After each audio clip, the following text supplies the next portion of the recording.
매일 아침 하나님과 함께 누리는 하늘의 양식, 오늘 만나. 제28장.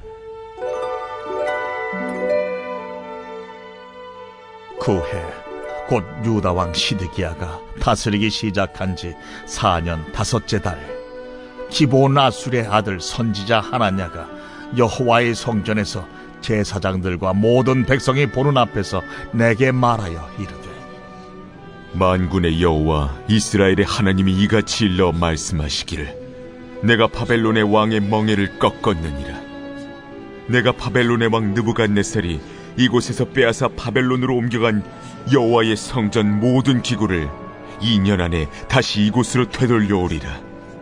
내가 또 유다의 왕 여호와김의 아들 여고니아와 바벨론으로 간 유다 모든 포로를 다시 이곳으로 돌아오게 하리니, 이는 내가 바벨론의 왕의 멍에를 꺾을 것임이라. 여호와의 말씀이니라 하니라. 선지자 예레미야가 여호와의 성전에 서 있는 제사장들과 모든 백성들이 보는 앞에서 선지자 하나냐에게 말하니라. 선지자 예레미야가 말하니라. 아멘. 여호와는 이같이 하옵소서. 여호와께서 네가 예언한 말대로 이루사 여호와의 성전 기구와 모든 포로를 바벨론에서 이곳으로 되돌려 오시기를 원하노라. 그러나 너는 내가 네 귀와 모든 백성의 귀에 이르는 이 말을 잘 들으라. 나와 너 이전의 선지자들이 예로부터 많은 땅들과 큰 나라들에 대하여 전쟁과 재앙과 전염병을 예언하였느니라. 평화를 예언하는 선지자는 그 예언자의 말이 응한 후에야 그가 진실로 여호와께서 보내신 선지자로 인정받게 되리라. 선지자 하나냐가 선지자 예레미야의 목에서 멍에를 빼앗아 꺾고, 모든 백성 앞에서 하나냐가 말하여 이르되, 여호와께서 이와 같이 말씀하시니라. 내가 2년 안에 모든 민족의 목에서 바벨론의 왕 느부갓네살의 멍에를 이와 같이 꺾어버리리라 하셨느니라 하매, 선지자 예레미야가 자기의 길을 가니라. 선지자 하나냐가 선지자 예레미야의 목에서 멍에를 꺾어버린 후에 여호와의 말씀이 예레미야에게 임하니라. 너는 가서 하나냐에게 말하여 이르기를, 여호와의 말씀에 내가 나무 멍에들을 꺾었으나 그 대신 새 멍에들을 만들었느니라. 만군의 여호와 이스라엘의 하나님께서 이와 같이 말씀하시니라. 내가 새 멍에로 이 모든 나라의 목에 메워 바빌론의 왕 느부갓네살을 섬기게 하였으니 그들이 그를 섬기리라. 내가 들짐승도 그에게 주었느니라 하라. 선지자 예레미야가 선지자 하나냐에게 이르되, 하나냐여 들으라. 여호와께서 너를 보내지 아니하셨거늘 네가 이 백성에게 거짓을 믿게 하는도다.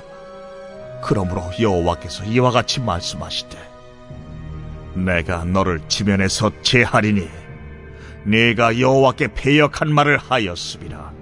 네가 금년에 죽으리라 하셨느니라 하더니 선지자 하나냐가 그해 7째 달에 죽었더라.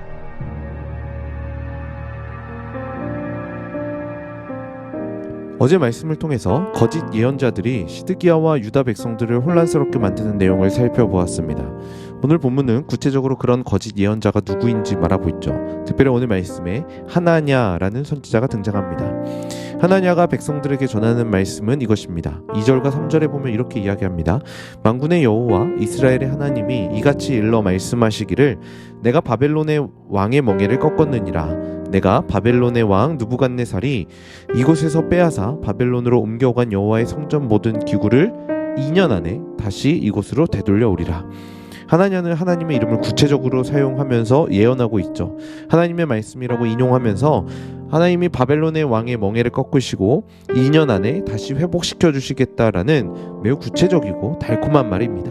4절에도 보시면 여고니아와 유다 포로를 돌아오게 하겠다라고 이야기하죠. 그때 예레미야도 동시에 이렇게 이야기합니다. 하나님이 정말 그렇게 하시면 좋겠습니다. 사실 얼마나 좋고 기대가 되는 일입니까? 6절에 선지자 예레미야가 말하노라 아멘 여호와는 이같이 하옵소서 여호와께서 내가 예언한 말대로 이루사 여호와의 성전 기구와 모든 포로를 바벨론에서 이곳으로 되돌려 오시기를 원하노라. 이것 또한 예레미야가 원하는 일이었다라는 겁니다. 그러면서 결국 예언은 그 예언이 이루어진 후에 진짜인지 아닌지가 인정받게 된다라고 이야기합니다. 그러니까 백성들에게 분별을 요구하는 겁니다. 하나냐의 예언이든 예레미야의 예언이든 둘 중에 하나가 하나님의 말씀이고 그 말씀은 2년이든 70년이든 그 뒤에 무엇이 진짜인지 드러나게 될 테니까 하나님 앞에서 분별해야 한다라고 이야기하는 거죠. 이걸 통해서 우리가 알 수 있는 건 하나님의 이름을 이용해서 우리를 유혹하는 거짓 메시지들이 있을 수 있다는 겁니다. 하나님이라는 이름을 사용하면서 진짜 하나님의 뜻이라고 착각하면서 그것만을 바라보며 살아가는 것이죠. 그러한 거짓된 확신을 가진 하나냐는 더욱 강경하게 대응합니다. 예레미야의 목에서 멍에를 빼앗아 꺾어버리죠. 그것으로 바벨론의 느부갓네살 왕의 멍에를 꺾어버리겠다라는 메시지를 전달했던 겁니다. 그런데 그 이후에 하나님은 예레미야를 통해서 이렇게 하십니다. 하나냐는 나무 멍에를 꺾었지만 하나님께서 새 멍에를 만들어서 꺾지 못하게 만든다라는 겁니다. 이스라엘 백성들이 느부갓네살을 섬길 수밖에 없는 상황으로 몰고 가신다라는 거죠. 그리고 하나님은 하나냐를 향해 이렇게 선포하십니다. 15절 16절을 보실까요? 선지자 예레미야가 선지자 하나냐에게 이르되 하나냐여 들으라 여호와께서 너를 보내지 아니하셨거늘 내가 이 백성에게 거짓을 믿게 하는도다. 그러므로 여호와께서 이와 같이 말씀하시되 내가 너를 지면에서 제하리니 내가 여호와께 패역한 말을 하였음이라 내가 금년에 죽으리라 하셨느니라 하더니 여호와 앞에서 거짓을 선포한 하나냐가 죽는다는 것입니다. 그리고 실제로 17절에 보면 하나냐가 그의 7째 달에 죽었다라고 성경은 증언합니다. 이제 하나님의 말씀이 증명되는 겁니다. 누가 진짜 하나님의 말씀을 전했는지 누가 진짜 하나님이 보낸 선지자인지 드러나는 거죠. 저는 그런 상황 가운데 전면에 놓였던 예레미야의 심정으로 오늘 말씀을 대했습니다. 유일하게 하나님의 말씀을 알고 있었던 선지자, 많은 선지자들과 백성들로부터 외면받고 있던 선지자, 얼마나 외롭고 얼마나 힘들었을까요? 사실 진리를 붙잡는다는 건 이렇게 힘들고 외로운 일입니다. 그런데 그렇게 말씀을 묵상하다가 11절 마지막쯤에 보면은 이 문구가 눈에 들어왔습니다. 선지자 예레미야가 자기의 길을 가니라. 그렇게 외롭고 힘든 시기에 예레미야가 자기의 길을 묵묵하게 걸어갈 수 있었던 진짜 이유는 무엇일까요? 어떻게 예레미야는 모든 사람이 아니라고 이야기할 때에 혼자서 하나님의 길을 묵묵하게 걸어갈 수 있었을까요? 저는 평소에 친밀하게 하나님과 친밀하게 지내왔던 예레미야의 하나님을 향한 마음이라고 생각합니다. 예레미야는 말도 안 되는 하나님의 말씀에 대한 확신이 있었습니다. 하나님이 바벨론으로 우리를 보내시고 결국에는 회복시키실 것이라는 확신이 있었습니다. 그러니 자기의 길을 확신하며 자신감 있게 걸어갈 수 있었던 겁니다. 오늘 우리가 우리 삶 속에서 자신 있게 묵묵하게 우리의 길을 걸어갈 수 있는 근거는 하나님의 일하심에 대한 믿음과 확신입니다. 날마다 하나님과 교제하니까 하나님의 말씀이 말이 안 되고 이해가 안 되지만 순종할 수밖에 없었던 겁니다. 그리고 순종해 보니 그 길이 가장 좋은 길이었던 거죠.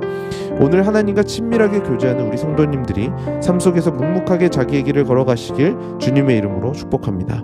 내 뜻과 내 생각과 달라도 하나님이시니까 가장 좋은 길로 인도하시는 오늘도 그 길로 걸어가시는 성남제일의 모든 성도님들 되시길 주님의 이름으로 간절히 축복합니다.